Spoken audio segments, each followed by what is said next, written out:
right, everyone. Thank you for joining us. I'm Brigitte Benson, your trusted real estate broker, and I'm here for another YouTube video with a local nonprofit. Today we are at the Humboldt Coastal Nature Center, and I'm really excited to have my friends here to share with us what they do out here, because it's so important what they are providing for our community. So first of all, I'm going to have you three introduce yourselves, please, and then tell us what your position is here at the Humboldt Coastal Nature Center. Okay, so we are the nonprofit Friends of the Dunes, and I am the development director. My name is Ashley Oja.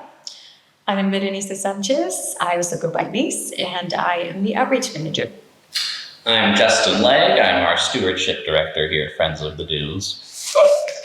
Well, thank you so much for taking time out of your busy day to do this with me and to share with the community what you guys are offering.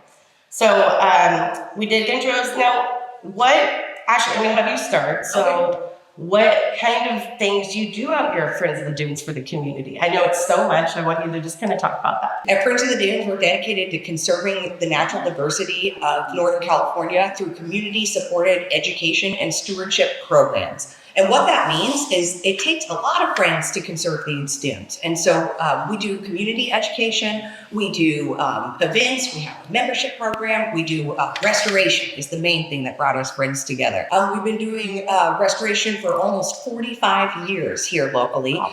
We started in, I think, 1983 as a volunteer branch of the Nature Conservancy. And in about 1996, we became Friends of the Dunes, the nonprofit that you see today. And so for all those years, people have been going out to these dunes wanting to remove invasive species and let the natives thrive. Yeah, it's beautiful out here. So it's lots of views. It's a great view. Yeah, so we're sitting here at the Humboldt Coastal Nature Center, and that is one of the few visitor centers amongst the dunes where you can interact with people, ask questions, and there's a trail system that's open 365 days a year.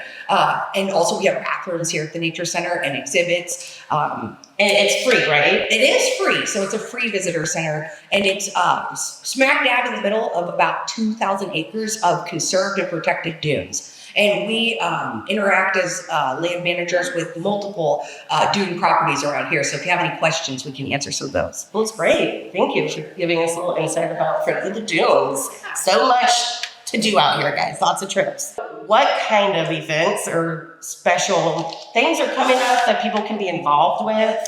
Yes, we have a lot of cool things happening at the dunes, and I just want to say most of them are free, which is one of the things that is the most exciting for me personally.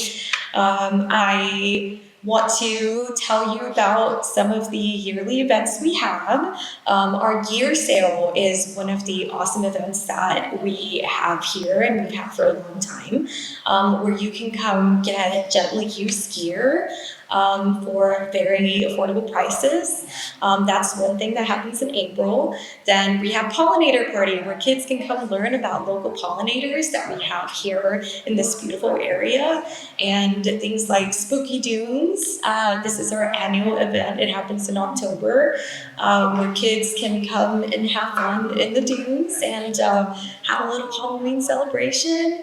We also have events that focus on wellness and on arts, and those events happen seasonally. So every spring, summer, fall, and winter, we try to line it up with our solstices and equinoxes and host some fun things here so that the community can come and enjoy some cool events. Okay, where do you guys advertise those events at? So our community calendar on our website is the best way to learn about these events. So if you go to friendsofthedunes.org/calendar, you will find all of the dates and event links so that you can register for these events. And I also wanted to pass the mic over to Ashley so she can tell us about a really exciting event that's happening. This is the first year. Okay, so we're about to launch Tunes in the Dunes. And this is a concert out here in the dunes. And we're super excited. So we're switching up one of our biggest fundraisers of the year, and we're inviting the community out, and we're gonna have multiple bands. The Compost Mountain Boys have signed on. Yeah, and they have the over 65-year legacy in this town. So hopefully all the crowds will come out. We're going to have food trucks. We're going to have Brett Schuler Fine Catering doing different kinds of ocean-themed food. We're going to have other additional food vendors. Powers Creek Brewery is going to have a beer booth. And we're just going to dance in the dunes on August 29th. Okay. Yeah, so we're really excited about it. I know you're like the That sounds. Okay. That sounds fun. This sounds like I'm in the city or something, like doing these fun things. So thank you for providing that. Yeah. Where's it gonna be at? And just right out behind the nature center, right at Humboldt County Nature Center. Okay, that's gonna be fun. And actually, that leads me to you might have read in the news that we have recently acquired a new property at the opening of the dunes. Basically, it's at 150 Stamps Lane. You might have driven past an old abandoned house as you came in, and we are extremely excited to say that after many years of the community working toward this, Friends of the Dunes will finally purchase that property, and we're going through the acquisition as we speak. So we're currently asking the community what they want to see with that land, working on a team to develop our ideas, and we're going to increase public access, probably connect some trails to other trails, so increase the trail system, the network of trails here at the Humboldt Coastal Nature Center, and probably do a little bit more restoration work in that area. So that's an extra 6.52 acres to add to the over 130 acres here. So there's a lot to explore out here, and I think Justin's going to tell us about all the restoration that we do next. That's cool. And congratulations, first of all, be in real estate. Congratulations on your new property. Thank you so much. If you guys have any ideas for them, come and talk to them. And what do you want to see there at that new property? I'm sure you guys would love to hear from the community and We would. get all the ideas. So thank you, ladies. And Justin, you are the ecosystem restoration specialist. Yes. So you know all about the plants and the birds and Absolutely. I love our coastal dune ecosystem here. And what a lot of folks don't really understand or appreciate is this is actually one of the most rare ecosystems on planet Earth. What you would call vegetated coastal dunes, sand dunes up against the ocean that actually have native vegetation on them. Sadly, because of the introduction of a few very aggressive invasive species here in California, most of the coastline of California is extremely impacted, which limits a massive amount of the biological diversity of our native ecosystems. As Ashley mentioned, the originations of Friends of the Dunes back in the 80s was to support the Lanphier dunes that many folks in our community have heard of. It's often considered the poster child of dune ecosystem restoration. It's essentially a perfect, pristine ecosystem. We won't go so far as say perfect and pristine. There's still management and work that takes place there. But here at the Humboldt Coastal Nature Center, it's much more of an ongoing work in progress. Work began on this property in around 2008. So if you take just a short walk, about 5 to 7 minutes if you're a fast mover, about 10 minutes if you go nice and slow, you'll get to the most sensitive part of the ecosystem here at the Humboldt Coastal Nature Center, which is our 4-dune ecosystem. And especially if you're visiting about now, April, May, June-ish, depending what wildflowers you're hoping to see, it is just absolutely gorgeous up there. A sea of purples and yellows and blues. If you're hoping to see some of our most popular endangered species, the Humboldt Bay wallflower is often thought of as the poster child for dune restoration. It's a big, bright, showy yellow flower. But the thing about the wallflowers is they bloom relatively early and they finish relatively early. So by the time the wallflower blooms are done, which is just about now, there's a couple flowers left out there, but most of them have gone to seed. Anyways, after the wallflowers finish, which Nice has a beautiful wallflower pin from our gift shop, that's when a lot of the purples start to bloom out there, which are some of my favorite in terms of aesthetics. oh, so it's like in colors. It changes the season. Absolutely, yeah. It changes colors throughout the season, absolutely. That's exciting. What is your favorite plant here? Oh, that's a really tough one. So my favorite plant in terms of just beauty and taking pictures, oh gosh, but now I'm hesitating. I'm going to choose two because one I just saw yesterday and I really love it. The purple owl's clover. It's a very strange and beautiful plant if you get down on your knees and actually look really up close to it. But on this property, my other favorite flower sometimes depends on the season and what section of the property you're in, but there's a plant called silver leaf beach pea, and it will make really large carpets and is this bright purple flower. So sometimes you'll just see this sea of purple flowers. The Mike Thompson Wildlife Area, the South Spit, is another wonderful place to see the silver leaf beach peas. What I find really interesting about this ecosystem is you'll have these little pockets where some of the natives are denser, and then you'll go to a different part of the dunes and you'll find that it's another wildflower that is sort of taking more dominance, rather interesting part of the ecosystem. That is interesting. Oh, is it microclimates, do you think, or what? Oh, that's a good question. I would think it's more in regards to microbes in the sand and soil, the composition. Okay, very neat. I love that. I don't know, do you have any other, anything else you want to say about? Oh gosh, absolutely. Well, just as Ashley mentioned, as a community-supported program here, we've had volunteers since the inception of the Humboldt Coastal Nature Center. Actually, before the grand opening, while this building was under renovations, we had already begun our restoration practices here on this property. And it's mostly been volunteer-based. It's people from this community that understand the work, support the work, coming out, giving their labor hours, putting their sweat equity into the ground, helping us remove invasive species. So with groups of volunteers throughout the years, we've really picked the most sensitive parts of our ecosystem, focusing on our threatened and endangered species like the Humboldt Bay wallflower and the beach leia, two of the main endangered species out here. What I'm trying to say is that work has sort of been in these pockets and has been a little bit slower than some would like to see. We're very grateful, though, that a few years ago we received significant funding through the National Fish and Wildlife Foundation to actually hire paid work crews to complete the removal of the main invasive species off of our foredunes you might have heard of, called European beachgrass. So what's extra exciting about this property, again, we did it a little slow through time, got large funding, then completed the rest of the work. So those little slow pockets, if I took you through the dunes, I could show you, this was done in 2008, this was done in 2012, and then this was all wiped clear 2023, 2024. What that means is we have these pockets of native vegetation and seed banks. So one of the challenges with restoration sometimes is actually getting the native ecosystem to come back, depending on the scale of your project and what's happened. So it's extremely exciting here at Friends of the Dunes that our native seed bank just repopulated into our larger zone extremely quickly.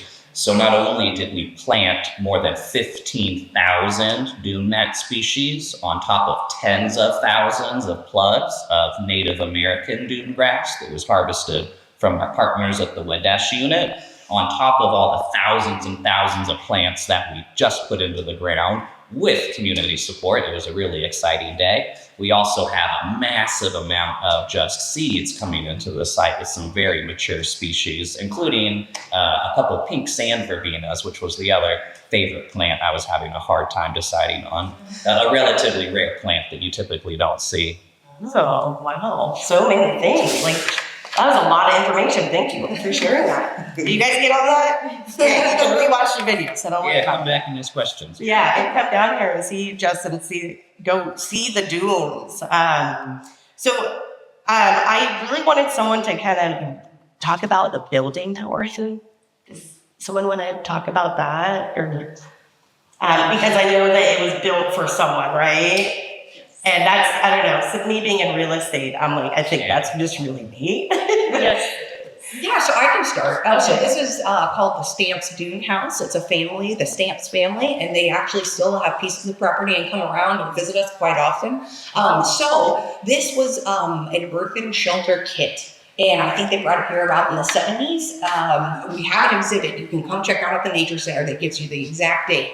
And so they built it as a retirement home. And they had, I think, quite a few family members living here with them. And like they have a second floor, they have a garage, they have a kitchen, just everything you would have in a normal home here. And then Friends of the Dunes, I think, was looking for a space, went through an extensive capital campaign and purchased this property and decided to want to turn it into a nature center.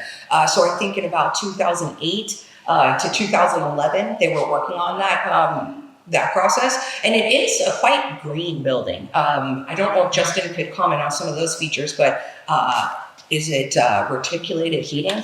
Or what is that? Yeah, underneath our cement floor, there's little pipes that's called radiant heating, and then there's a solar water heater. So we spend an extremely small amount of energy to actually keep the building in a decent office space. And you'll notice just behind our chairs here, the shelf, that was actually the floor level when the Stamps family lived here and originally built their home.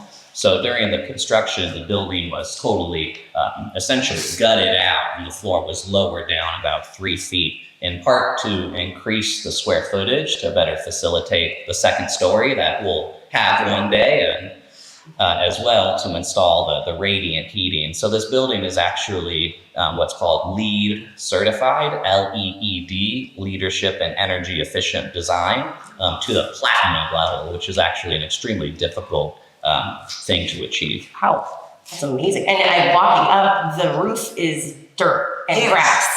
It's a living roof. It's a living room. I love that. It is a living roof. And so we did dig down so that we could build up in the future. And so we do envision going into some sort of capital campaign into the future called the Humboldt Coastal Nature Center Expansion Project, including our new 6.52 acres and the building down there. So we're looking overall at the master plan on how this nature center, what we'd like to see inside, what we'd like to see with the building down at the new site, and how it all works together for the Humboldt Coastal Nature Center property. So more to come on that soon. Lots of exciting things. Okay, so Justin, you talked about the plans that we have. Bernice, I'd love to hear from you a little bit more. And can you talk about the pollinators of these plants and dive in a little bit of that for us? Absolutely. So as I mentioned earlier, Pollinator Party is a big event that happens here at the Humboldt Coastal Nature Center, and it celebrates the diversity of pollinators. Mostly we focus on insects, but as many of you know, pollinators can come in the form of mammals like bats or even birds.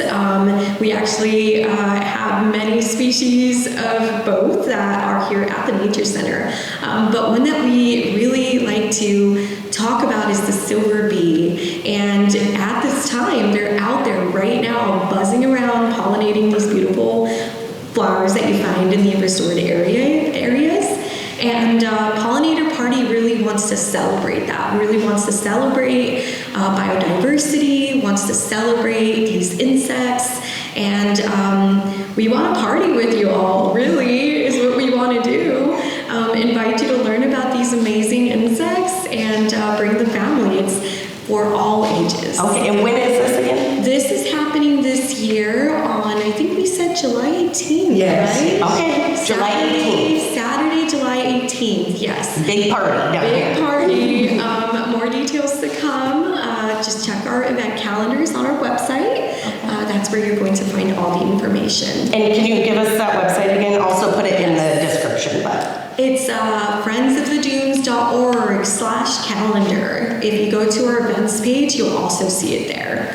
And as my colleagues have mentioned several times, we are community supported, which means we need our community to do this work. So I want to invite you all to come in, visit the Nature Center, talk to us. We love to talk to people. Come to Dirt Days. Those are our Dune Ecosystem Restoration Team Days. They happen twice a month, every second Saturday here at the Humboldt Coastal Nature Center, and every third Sunday at Malel. And you can find that information on our website as well. There are other ways to get involved with volunteering, and if you attend our events, we're always happy to see you here as well. That's awesome. Yeah. Well, you guys are so great. Like, full of knowledge, super friendly folks, and just really nice space.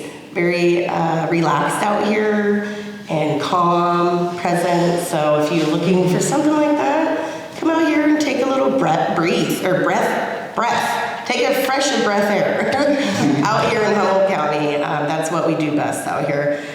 So thank you, friends, for joining me. And let's just close up. And I want each of you to tell me what your favorite thing is about being out here. Well, my favorite thing is I would call magical moments. So sometimes you have like a bird that comes soaring by, like a northern harrier, and then there's like all this wind from going over the dunes, and the wind will like lift the bird under the wings, and the bird will look right back at you, and then like continue on with their day.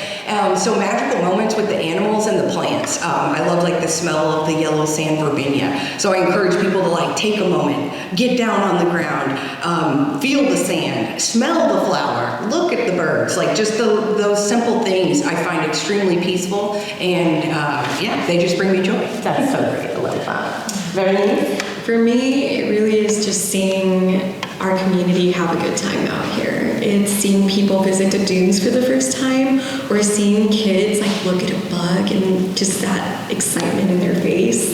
And knowing that we have resources and this is open for anyone. I also wanted to say we have a lot of bilingual programs, so English and Español también. Thank you. Yes. And Joseph, what is your favorite thing about being here? The work is extremely fulfilling.